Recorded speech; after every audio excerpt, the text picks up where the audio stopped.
This video explains what you have to do to respond to a regular or urgent motion in family court and the forms you need. When your partner brings a motion, they are asking the court to make a temporary order about specific issues you cannot agree on.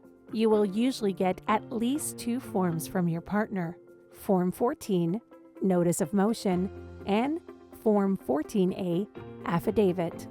There are family law rules that tell you what's needed at every step in a court case. Rule 14 deals with regular or urgent motions. The date, time, and court address on Form 14, Notice of Motion, tells you when and where the motion will be heard. It also tells you what court orders your partner wants. In their Form 14A affidavit, your partner tells the court why they should get the orders they have asked for in their Form 14. If you've already had a case conference, your partner is bringing a regular motion. This is the most common type of motion. A case conference is when you and your partner speak with a judge or dispute resolution officer about how to move your case forward and solve your issues. If a court case has not been started, or if you have not had a case conference, your partner is bringing an urgent motion. Your partner's Form 14A should explain why they cannot wait until after the case conference to bring their motion. Read your partner's forms carefully. Make sure you understand what they're asking for. If you agree with what they're asking for, you might not need to respond with your own Form 14A. Instead, you and your partner can sign an agreement that says how you agree to resolve the issues in the motion. If you do not agree with what they're asking for, you need to fill out your own Form 14A affidavit and explain why you disagree. This is your chance to tell your story. You can get all court forms online or from the courthouse. They are available in English and French. Form 14A should focus only on the important facts that show why your partner should not get the orders they're asking for and why you should get the orders you want. For example, parenting disagreements are not usually relevant to property claims. Don't exaggerate. It's usually best to avoid words like never or always. Don't say, for example, that your partner never contributed towards the home expenses. Instead, you can say something like, you paid the mortgage, insurance, and property taxes out of a bank account which only you deposited money into, and your partner bought the groceries and paid some bills. Try to only include information that you've seen. If you want to include information that you heard about from someone else, give the name of the person and say that you believe it to be true. For example, you could say something like, my neighbor Hannah Lee told me the following, and I believe it to be true.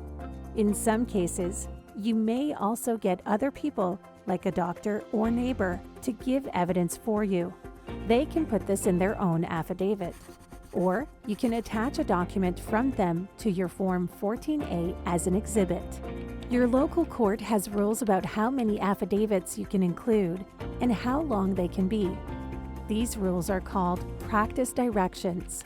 You can find them on the court's website. Contact the court if you need more help. You can also attach supporting documents to your Form 14A. For example, e-transfers showing support payments you made to your partner, your child's report card, or a letter from your employer. These attachments are called exhibits to the affidavit. Describe what each exhibit is in your affidavit. Then, on the top of each document, write Exhibit A, Exhibit B, and so on, and attach each document to your affidavit as a Tab A, Tab B, and so on. You must swear or affirm that the information in your affidavit is true before you sign it. You do this in front of a notary public or commissioner for taking affidavits. That person also signs and dates the affidavit. There are commissioners at all family courts and at some Service Ontario locations who will do this for free. Other people, like a lawyer, notary public, or paralegal, can also do this, but they may charge you. If you want the court to make an order that's different from what your partner asked for in their Form 14 Notice of Motion, you have to bring your own motion. This is called a cross motion. You don't usually need a cross motion if you're only asking that your partner's motion be dismissed and for your partner to pay your legal fees. Fill out the orders you're asking for in your Form 14 Notice of Motion. Be as specific as you can. For example, if you want a different parenting time schedule, include the schedule details and who is responsible for pickups and drop-offs. Ask your local court if you can bring a cross motion on the same day as your partner's motion. If you cannot, ask what the process is to get a different date. You may also need to update or fill out other forms. If your motion deals with financial issues, you may need to update your financial statement, which will either be a Form 13 or Form 13.1. Or you may need to fill out a Form 14A affidavit that explains any changes to your last financial statement. If your motion deals with parenting issues, you may need to update your Form 35.1 affidavit about decision-making responsibility, parenting time, and contact. Check the family law rules to see what other documents you may need to include. Rule 13 deals with financial disclosure, and Rule 35.1 deals with parenting.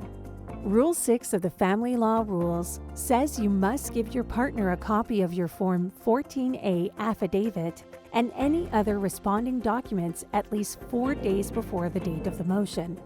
This is called serving your partner. The person who serves your partner must fill out Form 6B, Affidavit of Service.